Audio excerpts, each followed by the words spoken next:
కౌశిక్, నాకు చాలా పెద్ద డౌట్ వచ్చేసింది. ఏంటి చాలా పెద్ద డౌటా? ఏంటది? ఏం లేదు, నా ఫ్రెండ్ గారు 4 years బ్యాక్ ఒక టర్మ్ ఇన్సూరెన్స్ ప్లాన్ ని తీసుకున్నాడు. అప్పట్లో వాడికి ఎటువంటి స్మోకింగ్ హ్యాబిట్, డ్రింకింగ్ హ్యాబిట్ లేదు. సో దాన్ని డిక్లేర్ చేశాడు. ప్రీమియం కూడా తక్కువ పడింది. తక్కువ ప్రీమియం కట్టుకుంటూ వస్తున్నాడు. కానీ రీసెంట్ గా వాడి కొత్త సర్కిల్ వలన వాడికి స్మోకింగ్ హ్యాబిట్, డ్రింకింగ్ హ్యాబిట్ అయింది. ఇప్పుడు ఇన్సూరెన్స్ కంపెనీకి ఫోన్ చేసి ఇలా కొత్త హ్యాబిట్స్ వచ్చాయని చెప్పి డిక్లేర్ చేయాలా? ఎందుకంటే మేబీ వాడు ఆ కారణం చేత చనిపోతే ఫ్యూచర్ లో ఇన్సూరెన్స్ కంపెనీ క్లెయిమ్ అవుదేమో. ఏమంటావు? చెప్పేది సరిగ్గా విను. ఎగ్జాంపుల్ గా పాలసీ తీసుకునే టైంలోనే స్మోకింగ్ హ్యాబిట్, డ్రింకింగ్ హ్యాబిట్ ఉందనుకో, 100% మనమైతే డిస్క్లోజ్ చేయాల్సిందే.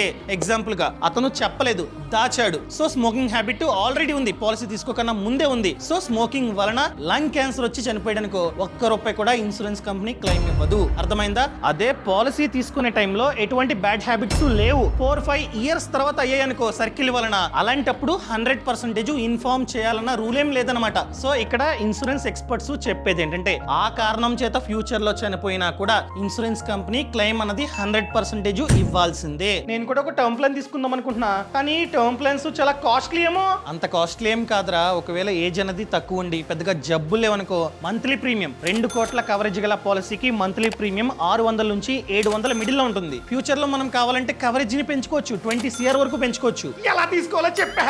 సింపుల్. ఛానల్ ప్రొఫైల్ లో లింక్ ఇచ్చా, అక్కడ క్లిక్ చేసి సమాచారం అంతా ఇస్తే 51 ఇన్సూరెన్స్ కంపెనీలు కనిపిస్తాయి. అక్కడ ఫిల్టర్ చేసుకొని కంపేర్ చేసుకొని మంచి పాలసీని తీసుకోవచ్చు. ఈ వెబ్సైట్ లో 15% వరకు ప్రీమియం మీద డిస్కౌంట్ కూడా ఉంది. అర్థమైందా? కత్తానువా, ఇప్పుడే తీసుకుంటా.